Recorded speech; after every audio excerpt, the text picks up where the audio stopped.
tous, bienvenue aux interviews de Lisa. Je me trouve aujourd'hui au château de la Tour d'Aigues où il y a plein de concerts chouettes au profit d'une association qui s'appelle Rêve d'un toit. Et j'ai le plaisir de recevoir les Cailloux Germés. Bonjour les Cailloux Germés. Bonjour, bonjour, salut. Vous êtes un groupe de musique. Ouais, on est un groupe de reggae. De reggae. Exactement. Alors vous venez d'où? On vient tous à peu près de la zone. Il y en a qui jouent même au domicile, le bassiste par exemple, et la flûte traversière, le chant qui sont de la Tour. Et après on est tous un peu dispatchés, que ce soit Cucuron, Puget, voilà, de Kingston en Luberon comme j'aime bien dire. Kingston en Luberon. C'est ça. Donc toi c'est Clovis. Ouais, c'est Clovis. Bonjour. Salut. Est-ce que tu peux nous présenter les musiciens? Effectivement, il y a Paul, le guitariste solo qui est là, Wolf, le batteur, Lionel au clavier, Eric à la percu, Chloé au chant et à la flûte traversière et Cyril à la basse. Ok, plein de beaux cailloux germés. C'est ça, ce sont mes petits cailloux.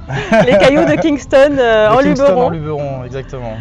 Et vous faites des reprises de chansons connues? C'est ça, on fait des reprises de grands classiques reggae qu'on travaille quand même à notre sauce parce que bon, on a des instruments un peu particuliers et parce qu'on n'aime pas faire non plus du copier-coller.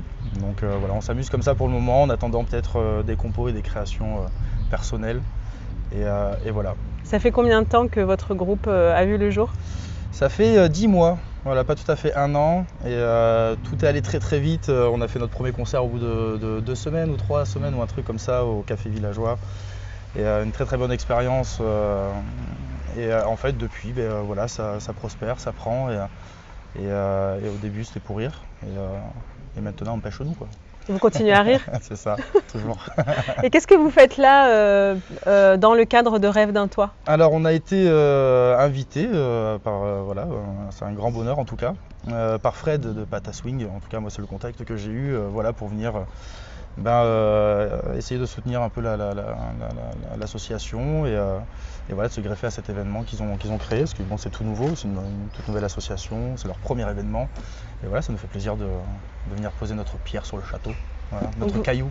Donc je précise que vous êtes bénévole. Ouais, complètement, ouais, sur ce coup-ci, ouais, on est bénévole, voilà, c'est le cœur qui parle et Alors, on a eu chaud. Ah oui, il a fait très chaud aujourd'hui, ouais. Ouais, Plus de 40 degrés je crois. C'est ça, canicule, mais bon, moi je suis habitué. un peu moins certain, mais ça restait super cool. Ouais, oui, c'était un cool. très beau concert. Ouais, on s'est bien régalé. Donc voilà, mais c'est la première fois, oui, qu'on peut dire qu'on est convié pour la cause du handicap. Pour les migrants, voilà, pour les migrants. Pour souvent le personnel soignant. Alors je répète ce que dit Lionel au cas où on n'entend pas à la caméra. Donc, le personnel soignant. Le personnel soignant. Qui a été viré d'hôpital à cause de tasse. Oui. Et qui est oublié donc du gouvernement, on a toujours été avec eux. D'accord, donc vous avez plein de public et c'est un peu, vous jouez un peu avec le cœur alors, beaucoup ça. Même. Voilà, beaucoup avec le cœur et puis on se dit qu'à un moment donné, bon, le caillou germera quoi qu'il arrive, mais pour le moment ouais, ça nous tient à cœur, là où on nous invite, là où on peut aussi porter la voix et partager le reggae quoi. Voilà. Mais c'est vraiment très sympa, hein. Ça t'a plu? Ça m'a bien plu, oui. Toi aussi ça t'a plu? Ouais. Je crois que ça a plu à beaucoup de personnes. Ouais, c'est vrai qu'on a eu un bon public, ça a bien zwooké, puis en plus on n'est pas très loin aussi d'une maison de retraite, je crois. Et du coup on a eu un public aussi formidable.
Si des cailloux peuvent germer, il Tout peut y avoir plein de arriver. miracles. Les dents peuvent avoir des poules. Bon, les poules peuvent avoir des dents. Les dents peuvent avoir des poules.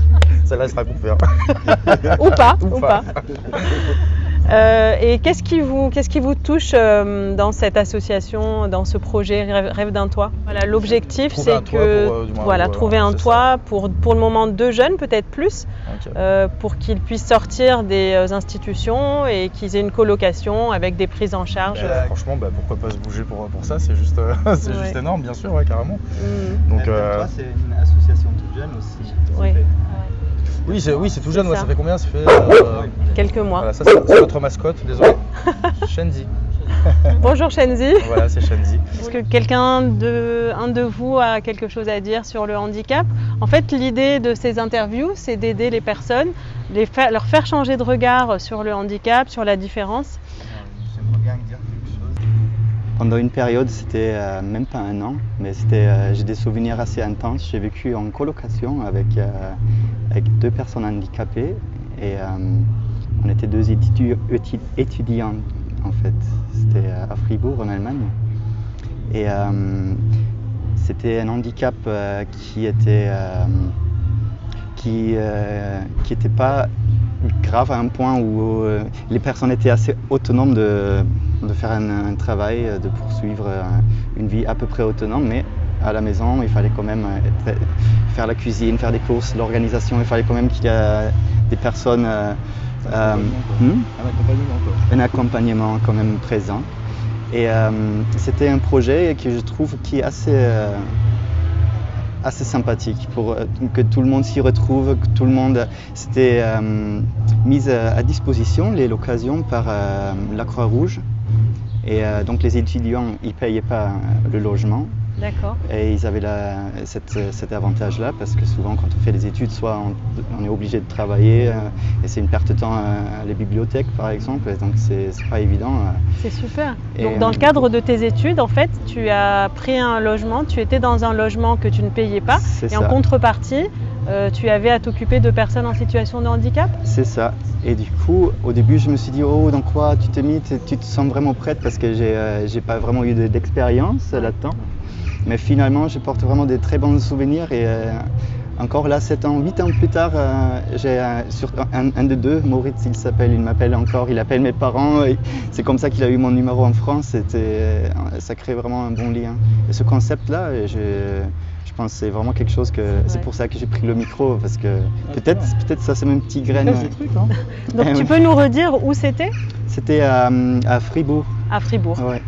Ouais. Oui, oui. Donc je ne sais pas s'il existe beaucoup de fonctionnements comme ça, mais c'est vrai que ça a le mérite, ça mériterait d'être vulgarisé, qu'il y en ait partout. Ouais. Et pour compléter Oui. la chose, juste une phrase de plus, c'est que nous, les étudiantes, on était aussi dans le cadre du Croix-Rouge, c'est-à-dire on a eu des réunions régulières pour s'échanger comment ça se passe, que tout le monde... je pense que c'est aussi assez important parce que nous, ça s'est bien passé, mais c'est pas forcément dit, c'est pas évident que tout se passe à merveille, à mettre en place et on laisse à l'abandon. C'était chouette. Vous étiez accompagné. Oui, bien sûr, par la Croix-Rouge ils ont mis en place cette idée, ce projet-là et c'était bien. Et est-ce que toi, ça t'a fait changer de regard sur la vie, sur les autres Ouais, personnes? absolument, carrément. Oui. Absolument. Parce qu'on a fait vraiment des choses entre le foot et aller dans la piscine. Dans la forêt noire, il y a vraiment des choses chouettes à faire au niveau sport, au niveau activité extérieure. Et ça nous a fait tous un bien fou. Et puis après, j'ai arrêté mes études et je pense que j'ai jamais regretté ça. Faire le voyage à la place et vraiment changer le regard sur la vie. Ça a vraiment apporté quelque chose pour moi, vraiment, vraiment. Merci beaucoup. Merci à tous ces beaux cailloux germés. J'espère que ça va germer très haut. Eh ben merci à vous, merci à toi. Ouais. Et n'hésitez pas à aller. Où est-ce qu'on peut trouver vos coordonnées? Eh bien, les cailloux germés sur YouTube, ça y est, on a une chaîne YouTube, on met du contenu, voilà, Facebook, donc voilà, n'hésitez pas, ça part de là. Et après, c'est le bouche à oreille, etc. quoi. Si ça doit germer, ça germera en tout cas. Et oui, Voilà. ça pulse, c'est sympa et en plus c'est avec le cœur. Eh ben, c'est toi qui le dis. Merci à tous. Merci à toi. Merci. À bientôt.